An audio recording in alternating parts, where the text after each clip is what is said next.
မတန်ဆွမ်းတယောက်ဖြစ်ပေမဲ့လည်းကမ္ဘာအတော်ဆုံးတတူးဆရာဖြစ်လာသူဒါကတော့လူကြီးမင်းတို့ကိုကောင်းကောင်းကြီးပညာပေးနိုင်မဲ့တတူးဆရာတယောက်အကြောင်းပဲဖြစ်ပါတယ်အားလုံးသိကြတဲ့အတိုင်းတတူးဆိုတဲ့ပညာမျိုးကလူတွေရဲ့အသားပေါ်မှာလှလှပပရေးဆွဲပေးရတဲ့လက်ရာတစ်ခုဖြစ်ပြီးအင်မတန်မှအသေးစိတ်တာကြောင့်အတော်လေးလဲဂရုစိုက်ရလေးရှိပါတယ်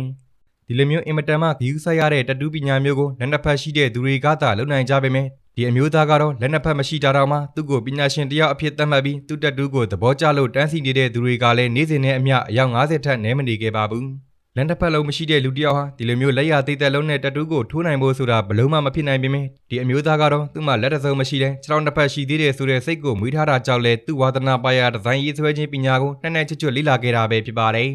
ဒါကြောင့်သူ့ရဲ့လက်ရတွေဟာတေမင်းလက်ရတွေလိုမျိုးပြတ်တောက်နေခဲ့တဲ့အပြင်တတူးတပုံစီတိုင်းမှာလည်းခံစားမှုတစ်ခုစီကိုခံစားရစေလို့လူတွေကြိတ်တိုးရတဲ့အထီးကိုအောင်မြင်နေတာပဲဖြစ်ပါတယ်ဗျာ